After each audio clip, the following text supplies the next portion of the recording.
Because we're talking about a lot of different things where the president just can't tell the truth. It's impossible for him to. You have the first one? Let's go to the first. Bob Corker, who helped President Obama give us the bad Iran deal. All right, so this is another example where Donald Trump just blatantly lies. Like, it is a matter of record that Donald Trump blatantly lies. Corker.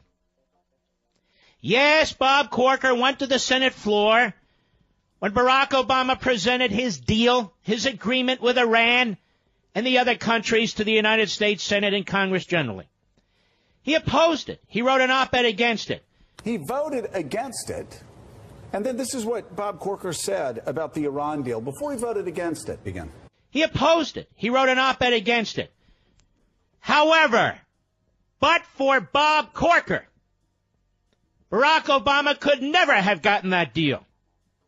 Because it was Bob Corker who led the effort with Ben Cardin of Maryland to put in place a legislative process that ensured that whatever Obama negotiated with the regime in Tehran and whatever he negotiated with the Russians and the Chinese and the rest of them was going to be the law of the land. Because what Bob Corker did is he ripped the treaty clause out of the Constitution. And even worse, he rewrote it. Rather than 2/3 of the United States senators required to ratify a treaty, the Bob Corker process, which became law, required the Senate of the United States, as well as the House, but the Senate of the United States, to get 67 votes, 2/3 of the senators, to override a presidential veto. That is, rather than the Senate ratifying a treaty with a supermajority, the Senate would have to undo the Obama deal with a supermajority, which was never, ever going to happen. So I think it's hard to tell at this point. I think the best outcome would be to resolve the problems with the deal. So I think fixing the problems will be the best solution here. Iran deal. Now let's look at Donald Trump's tweet again. Bob Corker, who helped President Obama give us the bad Iran deal. I just want to stop here because this happens at such a rapid clip. The president objectively lies so much. And you can prove it. Like we could spend 3 hours a day just on his lies. But Mike Barnacle, here he says Bob Corker, and he keeps saying it over and over again. It's the big lie theory. If you keep lying over and over again about something, one day people will believe it. So Donald Trump repeatedly says of Bob Corker, who gave us the Iran deal. Corker is, in fact, responsible more than any other United States senator for the Iran deal that we have today. And the filthy liars at CNN, the frauds with the facts first, they damn well know it. They know it. And I've been talking about this for years now. Bob Corker ensured that any Iran deal that Obama negotiated would in fact become the law. That's what Bob Corker did. Bob Corker endangered this country. Bob Corker sold out this country. Bob Corker ensured that the Iranians would have nuclear warheads and be able to put them on top of ICBMs. He is a deceitful, dishonest man, which is exactly why CNN promotes him, exactly why MSNBC promotes him, exactly why the networks promote him. They'll promote anything if it comes to destroying this president and his presidency. Bob Corker is the lowest of the low. The lowest of the low.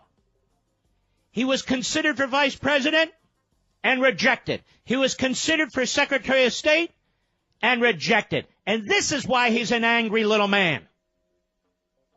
In particular, this is why he's an angry little man. This is why he has such hate for Donald Trump. And he's been called out as the architect of the Iran deal because it could have been any Iran deal that Obama had negotiated. Thanks to Bob Corker, any Iran deal was going to be the law of the land. He not only eviscerated the treaty clause, he rewrote it.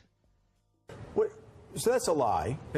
What I just showed was a lie, but we could literally spend a 3-hour show 5 days a week showing you something that Donald Trump knowingly and willingly lied about, and then put up a document that shows that it's a lie. Who do we have to blame for the fact that Obama is going to get approval of this Iran deal, even though only about a third of the Senate will support it? The guy, Senator Bob Corker of Tennessee, a Republican who is chairman of the Senate Foreign Affairs Committee. Let's go to the first. Bob Corker, who helped President Obama give us the bad Iran deal. All right, so this is another example where Donald Trump just blatantly lies. What Obama did was he said, I will not submit this treaty to the Senate for approval because it's not a treaty. It's an executive agreement, an agreement among heads of state that has nothing to do with binding the country. And therefore, I'm not going to submit it to the Senate. Blatantly unconstitutional, but he just said that that's what he was going to do. And Corker went into this negotiation that reminds me of the bridge over the River Kwai, where he went into a negotiation with Obama and ultimately ended up espousing Obama's point of view and giving him much more than he asked for. What he told Obama was, please, please, please submit your treaty to the Senate. And Obama said, no, it'll get rejected. And he said, well, let's make it that it's just a regular bill and we can defeat it, and then you can veto our defeat, and then we need a two-thirds majority to override your veto. So that basically, instead of needing two-thirds to approve the treaty, as the Constitution said, you need two-thirds to disapprove the treaty, as Bob Corker negotiated. The worst deal a Republican senator ever has. And I don't know enough about Corker to know what his motivations were.